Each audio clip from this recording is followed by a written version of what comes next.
What we saw when we opened that door changed my life forever. I just got chills again. Hi guys, welcome back to my channel. If we have not met already, then hi, my name is Marissa White, and it's so good to have you here. I really appreciate you taking the time to click on my video. So as the title suggests, I'm going to be sharing something with you guys that is very personal to me. If you guys don't already know, I do have a series that I just started called Weird Wednesdays, where I post things about the strange and unusual, and I'm not going to include any of my own personal paranormal stories in that series, just because it's something personal to me, and for my Weird Wednesday series, I kind of want to dive into other people's cases and kind of dissect it and chop it up in little pieces and make some spooky soup out of it and share it with you guys. And this is something that is real and genuine, and it's personal. So yeah, I'm gonna keep that separate from my Weird Wednesday video. So if you're wondering why I'm posting a spooky video and it's not Wednesday, that is why. So with that being said, I kind of want to give you guys a little bit of a backstory about my upbringing and little details about my life, because it is relevant to the story, and it may not make sense why at first, but we'll get there.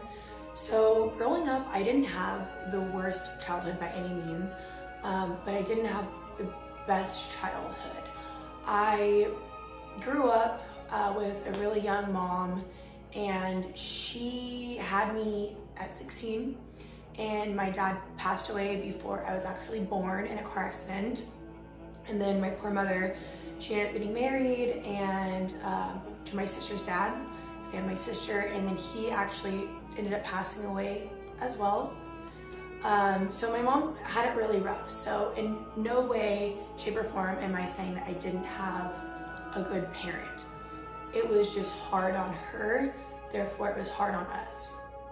So I grew up moving around a lot. I kind of had identity struggles. I didn't really know where I fit in. I would get really low and have like depressive little episodes a lot growing up. And the reason why I'm giving you guys this information is because when you are in this type of mental state, you are more susceptible to spiritual attack. So I personally believe that we are spiritual beings, that we have a spirit or a soul inside of us. And regardless of your religious views or whatever, I'm not pushing that on you. That's just what I believe.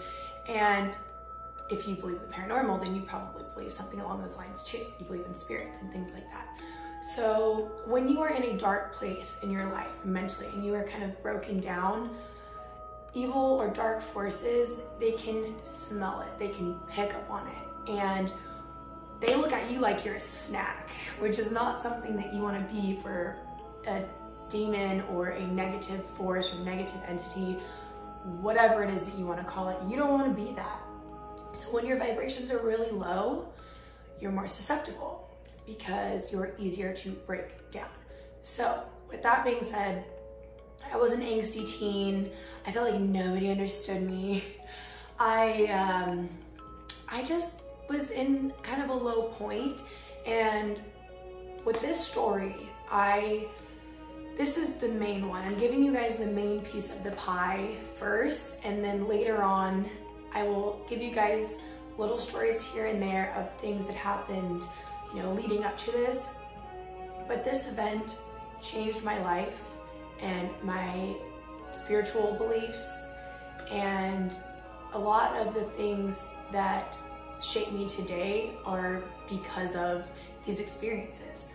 So with that being said, let's jump right into the story. So I was about 17 when this occurred, and to kind of set the scene for you guys, I was at home, and we had a 2-story house, and downstairs was a spare bedroom or office that we used. It's where we had our computer. And then upstairs was a spare bedroom, my sister's room, and my parents' room. So I'm downstairs and I'm sitting in the office, and I was waiting on my boyfriend at the time to come and pick me up, and I think we were gonna go to the movies or something, and I'm sitting on MySpace because that was, yeah, it was that time. I was in my little scene queen phases and scrolling through MySpace, you know, Aurora XD, all that, and I was listening to some type of screamo loud music, probably like Senses Fail or Under Oath or like some type of music like that, which I still may or may not listen to this day, but that's neither here nor there. So I'm sitting there playing this music, and I decide to run upstairs and look in my sister's room because I was looking for a hoodie that I thought she had taken from me, as little sisters do. So I go upstairs, go into her room, and her room, let me tell you, I love you, Jamie, don't get mad at me, but her room is never like completely immaculate, but like it was pretty good. It wasn't like terribly messy.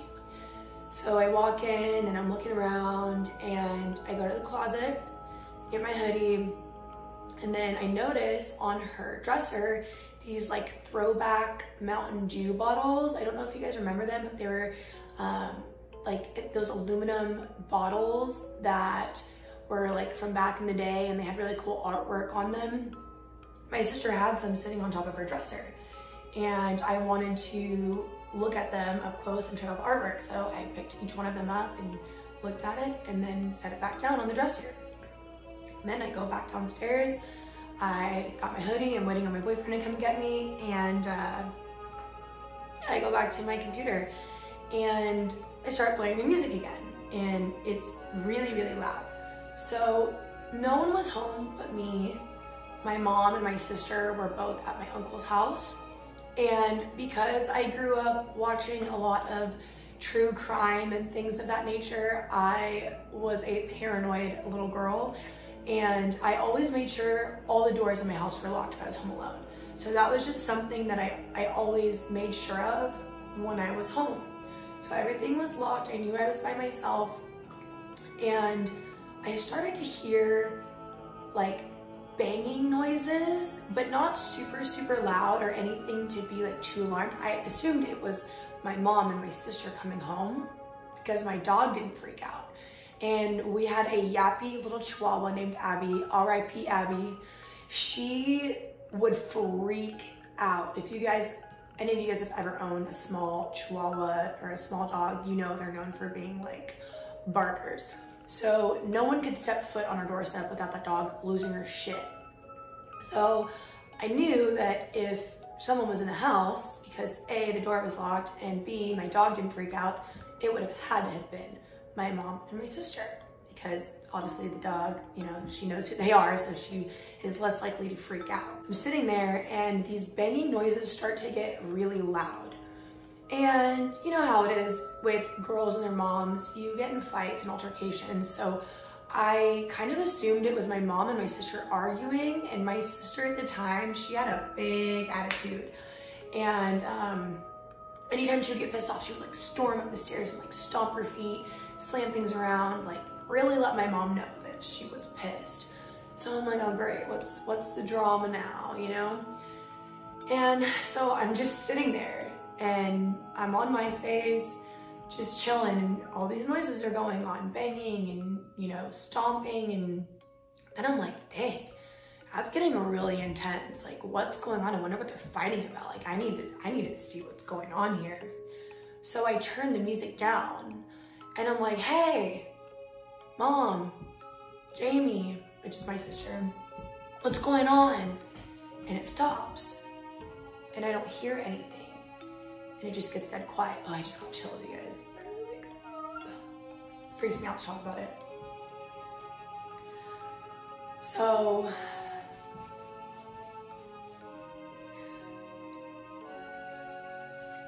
it's apparent to me that they're not home. And that's when I just had that pit in my stomach, that feeling that you get where I kind of knew that it was most likely not an intruder or a human being because of things that were happening in my life around this time, but I didn't want to believe that. So I stand up And one more time, I'm like, Mom, Jamie, who's there? And then I just hear boom, boom, boom, boom, boom. It's to the point, you guys, where it sounded like somebody was physically jumping up and down in the room above me and maybe running up and down the hallway. I mean, it was loud and banging, drawers slamming. And I can't even explain to you that feeling. It was awful. So scared out of my mind, I run out of the room and I have my cell phone in my hand. And my dog, Abby, the Yappy Chihuahua, like I said, she's the type of dog that if there was ever somebody in the house or near the house, she would yap and yap and yap and let you know. And I've never seen our dog look like this before. She was standing at, so when you come out of the spare bedroom downstairs, you go around a little hallway, and then there's the foyer or the entryway of the house, and then the stairs go up. The front door is this way, the stairs are this way. So the dog is standing in front of the stairs and she's looking up the stairs and all of her hair is up and she is just snarling and like shaking. And that's when I heard loud banging coming from what sounded like the bedroom down the hallway, like boom, boom, boom. And it was coming down the hallway towards the stairway. I didn't want to stick around and wait for it to, or whoever, whatever it was, to come around the bend. So I snatched up my dog and I ran out of the house and down the street like a crazy person. And I'm crying and I'm freaking out. And I call my mom. I'm like, hey, you guys need to come home right now.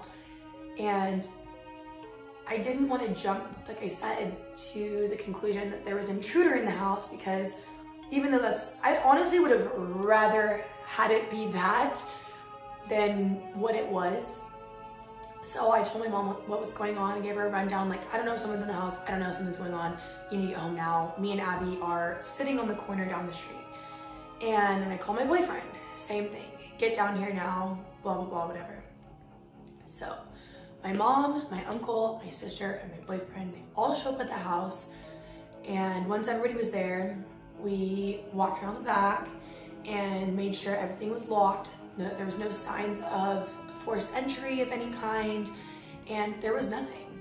Everything was still locked, of course, other than the front door, because I ran at it, but everything was normal. There was no windows open. There was no way that anybody could have gotten inside of the house from the outside of the house, unless they had a key or something like that. So I'm shaking and my mom says, you know, I'm gonna go upstairs and kind of check it out. And I had 911 like dialed already, ready to call them. And I was just preparing for the worst. And my uncle and my mom go up the stairs. And I hear my mom say, very funny, Marissa. And I'm like, what is she talking about? Very funny. So I come up the stairs and there's this giant stuffed cow that my sister had won at the fair a long time ago that was in the spare bedroom upstairs across from my sister's room in the closet. That's where we kept the stuffed animals. So obviously I was upstairs and I went into my sister's room before all this happened to go get my hoodie, and I was in her room. So when I walked into her room, I walked past the spot where that giant cow was, and the cow was not there before. I mean, it was a big stuffed cow. I wouldn't have missed it. And that's all I thought she was talking about. So I was like, I didn't put that there, I swear. And she was like, well, you know, it doesn't look like anybody's up here. And she goes to push open my sister's bedroom door. When she goes to push open the bedroom door, she's kind of struggling to push it. And that's because my sister had one of those stand-up stick fans. I think that's what they're called, their stand-up fan. And it had gotten knocked over, and the way that it was knocked over, it was like locking the door from the inside, so that when she pushed the door open, it was like jammed up between like a little nightstand thing on the right, and then the fan, and then the wall. And so she pushed it open. So the way that that fan was positioned, I know it's kind of weird but try to picture it like you're pushing a door open, the fan's in front. So as you push the door open, you also push the fan with the door. So that fan, the way it was positioned and backed up all the way to the door, unless it fell down on its own that way, there's no way for someone to do that from the inside of the room and then let themselves out, unless they go out a window. You can't, you get what I'm saying? You can't have a fan knocked over in that position, back all the way to the door, and then go throughout that same door, because that would move the fan. Okay, you follow me? So she pushes the door open, and that was kind of my alibi right there. That's why that is so important, because that is what made everybody believe that it was not me. So what we saw when we opened that door changed my life forever. I just got chills again. Like, everything in that room, everything was everywhere. The rocking chair that my sister had in the room was sitting on top of the bed, which it was on the floor before. Why would a rocking chair be on a bed? All of her blankets and pillows were strolled out all over the floor.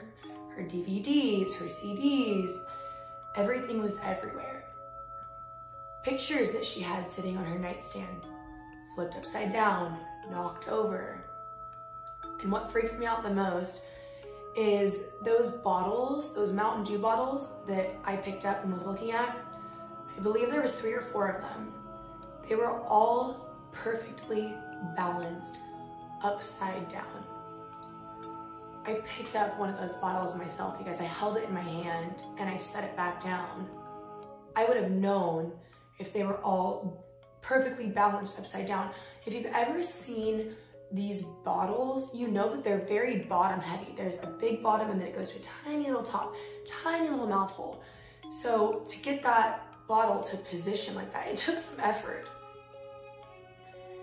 It was just the craziest thing that I had ever seen in my life. And there were things that led up to it. And if you guys are interested, I will share some of those stories. But there were small things that led up to this big climax of an event, if you will.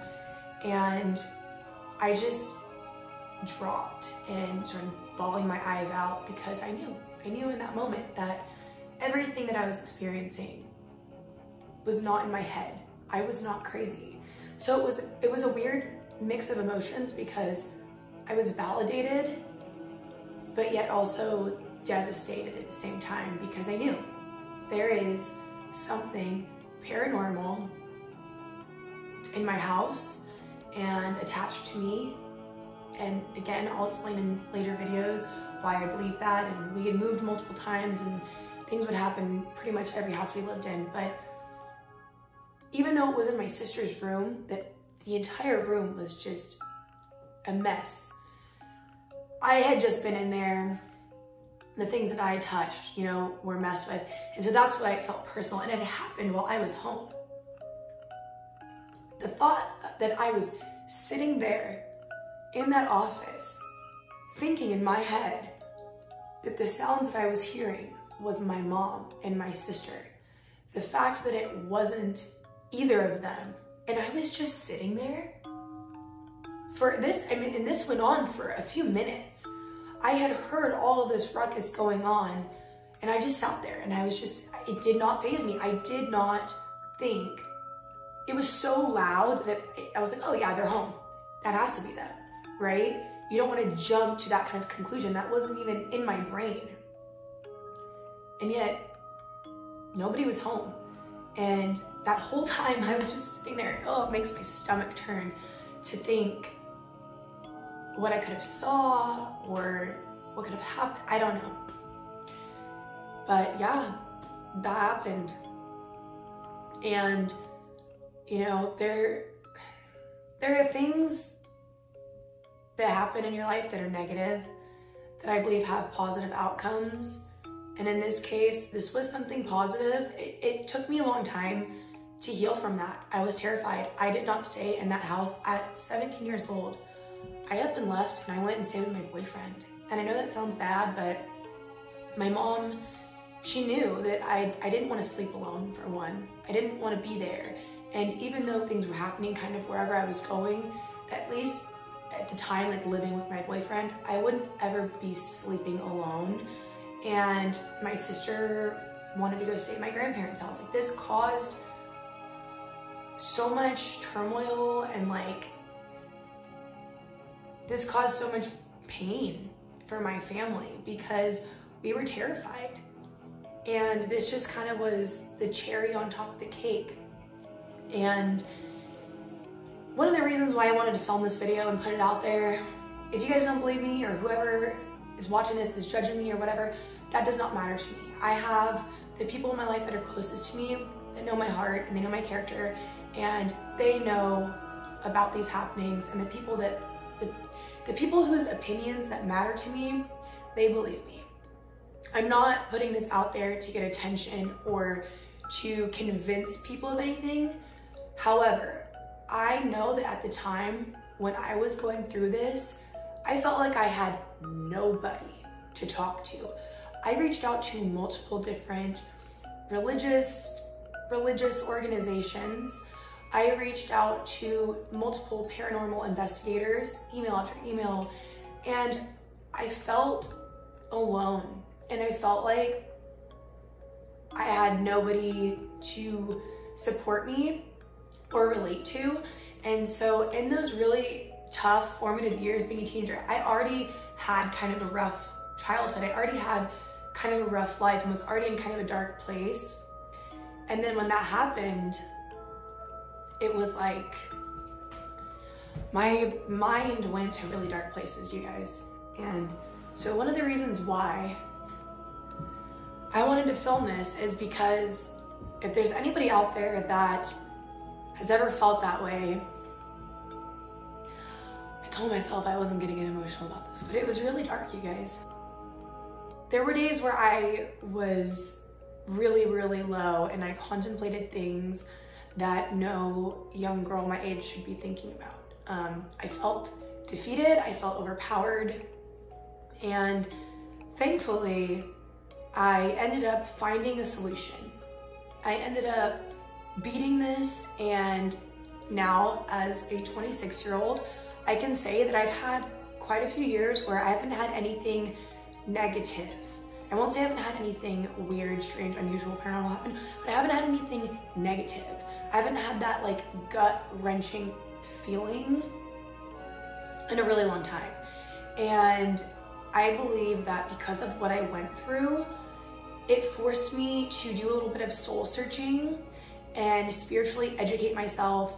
And I'm not here to push anything on anybody, so I'm not gonna go into detail what I mean by that unless there is somebody out there who is A, going through this currently or has gone through this, or you know somebody who's gone through this.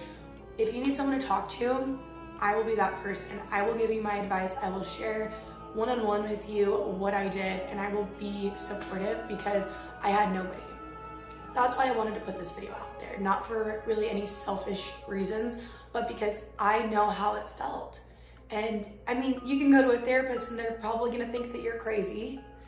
And you can talk to your friends, but unless they're witnessing it or there, then they might think you're crazy. And even if they do, because I had friends witness these things, what can they do to help you? Support you, yeah, but they can't relate.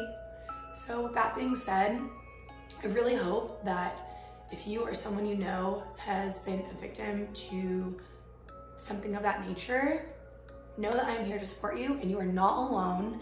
And I'd be more than happy to give you my advice and yeah, just kind of support you or kind of give you an insight on how I got through it.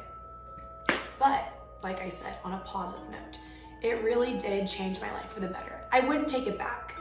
I definitely wouldn't take it back. It did a lot of good things for me. Looking back on it, it still freaks me out to speak about it. And I know it doesn't sound that drastic. Like I didn't walk in and like see a ghost or a demon or like have my hair ripped or anything like that. But that being 100% true and genuine, that's a lot. I mean, put yourself in that situation and how would you feel? How would you react? And later when I share with you guys later when I share with you guys the events leading up to this, you'll understand why it was so terrifying, even more than what you already know. So yeah, guys, that is my 100% true, genuine, paranormal, ghost, whatever you want to call it, story.